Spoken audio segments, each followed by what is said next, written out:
Hi, my name is Matt Lehman. Today the topic is going to be focused on divorce. So over the last few decades, divorce rates have steadily increased. As you can see from this graph, the major increase took place around 1970, and you see it increase rapidly through the 80s and 90s. Now it's starting to pan out again over the course of this decade. According to the San Diego Divorce Lawyer Team, author of Divorce Statistics, written in 2018, actually last year, about 50% of marriages actually did end in divorce. Divorce used to be a taboo topic until today. Now divorce is gradually becoming more and more prevalent. Marriage is a combined effort of interpersonal or interrelationships between all members of the family. I personally come from a background as an only child and a product of divorced parents, so I know the firsthand experiences and consequences that can result from a divorce. Divorce has long-term effects on a parent-child relationship, which ultimately can alter future interactions between the parent and such child. Today we're going to focus on how the relationship is affected by the social exchange theory, deterioration phase of a relationship, and how avoiding conflict can all result in long-term effects on the child. First, we're going to talk about the social exchange theory. Ultimately, the social exchange theory describes relationships are developed to maximize the profits for the individual. So in this scenario, it would be like a kid choosing which parent to live with, which is in whatever one's in their best interest. So that could be based off a plethora of things. You could be based that off of location, say they have access to the car. Like I know my mom, I love having a car available to use whenever I want, which kind of helps living with my mom, and my dad's also about 45 minutes away now. So an example, according actually to Jane Anderson, author of The Impact of Family Structure on Health of Children, making this decision is very stressful for a child because like the reasons I stated earlier, that change in residence, having to find maybe new friends, a new school, an unfamiliar neighborhood, all can lead to stress for the child. The second point we're talking about is the deterioration phase of a relationship. So there's multiple phases actually in each relationship that build upon each other. And the deterioration phase is the phase actually where the relationship begins to shy away and people become the weakened bond actually I was trying to get to. Just like with a parent.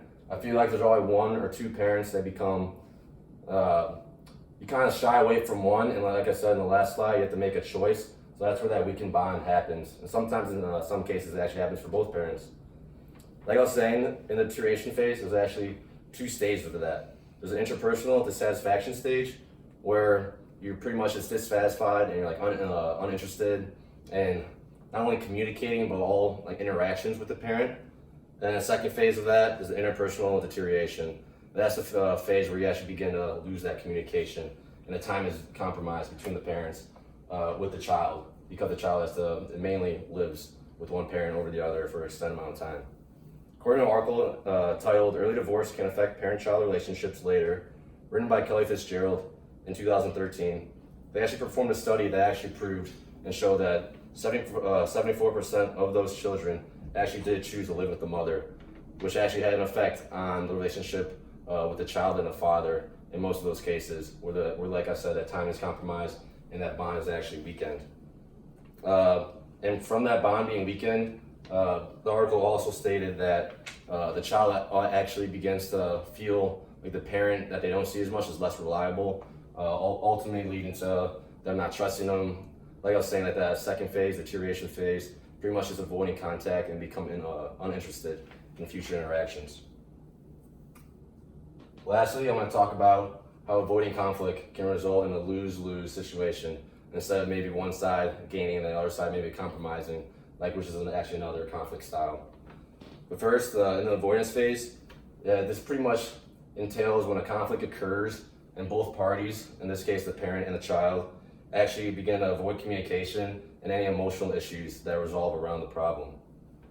Like I was saying, you see children and their parents actually both withdraw physically and psychologically. Like I was leading to that you lose, I lose situation. Because not really after a conflict, I feel like you should talk about it, kind of resolve it with each other instead of avoiding it altogether, because nothing's ever going to get done. According to Amy Morin, author of Psychological Effects of Divorce on Children, published in 2019, she says there's different effects based on the age of the children. So for example, the article states in grade school, the child actually feels a lot more kind of being like the cause of the separation and the divorce that occurs. Then, whereas in teenagers, they're more seen or be viewed as more angry and actually, in some cases, actually resent one of the parents, or sometimes in cases, actually both of them. So basically, divorce and that separation aspect, feeling that a child feels in those, can be very stressful. For some examples, like you see in this one, the child's holding his ears. A lot of marriages and that latter stage before the divorce actually happens, the child can experience a lot of fighting. Like I was saying in the last slide, time is compromised, so you actually lose that daily contact that you would have with each individual parent, which actually ultimately leads to that feeling I was talking about of separation. To recap pretty much everything I've talked about divorce today and how it can lead to the effect on the parent-child relationship later or seen in later years, pretty much begins with avoiding that conflict. When you see that relationship start to deteriorate, the communication is lost, and based off that social exchange theory that I mentioned earlier, the child is basically forced to pick which parent they want to live with. I think marriages are very similar to every relationship. Based on this quote, I found pretty much this roaming the web. Good relationships don't just happen. They take time, patience, and two people who truly want to be together. So like in this scenario, it would work. The child and the parent that they do not spend as much time with should really work on the time spent with each other and actually have to put mutual effort in and build on that relationship because that daily contact is lost. Divorce is hard.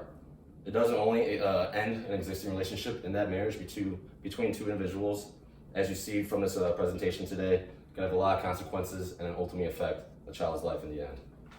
Thank you.